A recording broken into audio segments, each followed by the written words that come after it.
ले व्यवस्था अध्याय 4 पाप बलि की विधि।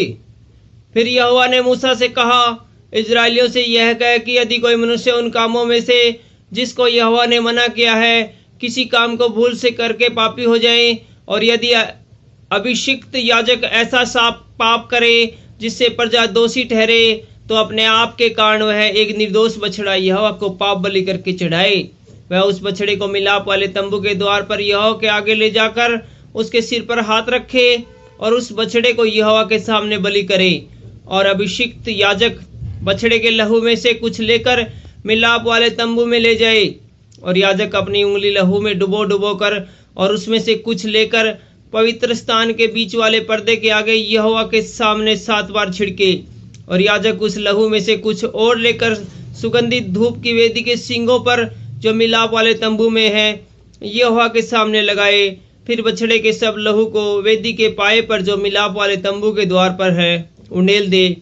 फिर वह पाप बलि के बछड़े की सब चर्बी को उससे अलग करे, अर्थात जिस चर्बी से अंतड़ियां ढपी रहती है और जितनी चर्बी उसमें लिपटी रहती है, और दोनों गुर्दे और उनके ऊपर की चर्बी जो कमर के पास रहती है, और गुर्दे समेत कलेजे के ऊपर की झिल्ली, इन सभी को वह ऐसे अलग करे जैसे मेल बलि चढ़ावे के बछड़े से अलग किए जाते हैं। और याजक इनको होम बलि की वेदी पर जलाए, परंतु उस बछड़े की खाल, पांव, सिर, अंतड़ियां, गोबर और सारा मांस अर्थात समूचा बछड़ा छावनी के बाहर शुद्ध स्थान में जहां राख डाली जाएगी ले जाकर लकड़ी पर रखकर आग में जलाए।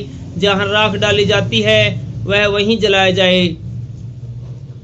यदि इजराइल की सारी मंडली अनाज्ञता के कारण पाप करे और वह बात मंडली की आंखों से छिपी हो और वे यहोवा की किसी आज्ञा के विरुद्ध कुछ करके दोषी ठहरे हों, तो जब उसका किया हुआ पाप प्रकट हो जाए तब मंडली एक बछड़े को पाप बलि करके चढ़ाए। वह उसे मिलाप वाले तंबू के आगे ले जाए और मंडली के वृद्ध लोग अपने अपने हाथों को यहोवा के आगे बछड़े के सिर पर रखे और वह बछड़ा यहोवा के सामने बलि किया जाए।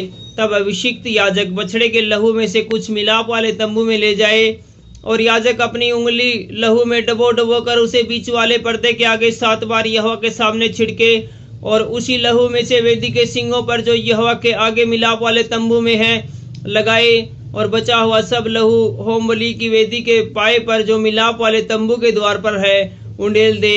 और वह बछड़े की कुल चर्बी निकाल कर वेदी पर जलाए।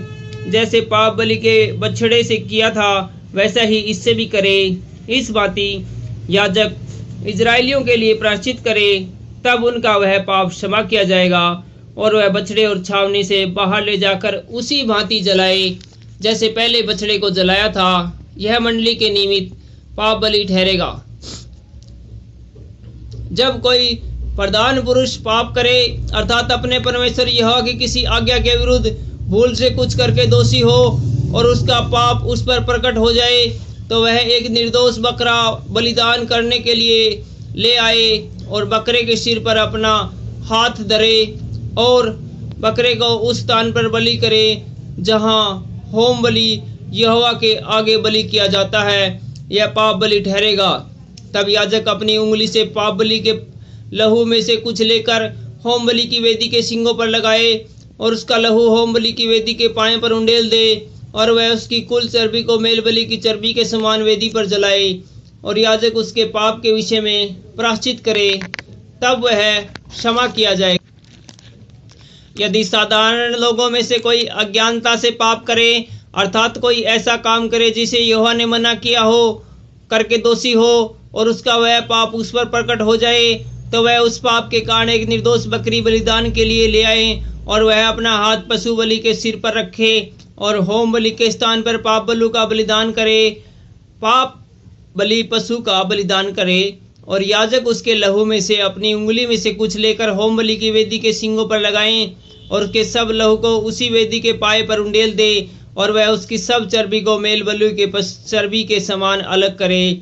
तब याजक उसको वेदी पर यहोवा के निमित्त सुखदायक सुगंध के लिए जलाए, और इस प्रकार याजक उसके लिए प्रायश्चित करे, तब वह उसे क्षमा मिलेगी। यदि वह पाप बलि के लिए एक भेड़ी का बच्चा ले आए तो वह निर्दोष मादा का हो, और वह अपना हाथ पाप बलि के सिर पर रखे और उसको पशु बलि के लिए वहीं बलिदान करे जहां होम बलि किया जाता है। तब याजक अपनी उंगली से पाप बलि के लहू में से कुछ लेकर होम बलि की वेदी के सींगों पर लगाएं। उसके सब लहू की वेदी के पाए पर उंडेल दे और वह उसकी सब चर्बी को मिलाप वाले भेड़ के बच्चे की चर्बी के समान अलग करे और याजक उसे वेदी पर यहोवा के हवनों के ऊपर जलाए। इस प्रकार याजक उसके पाप के लिए प्रायश्चित करे और वह क्षमा किया जाएगा। Thank you.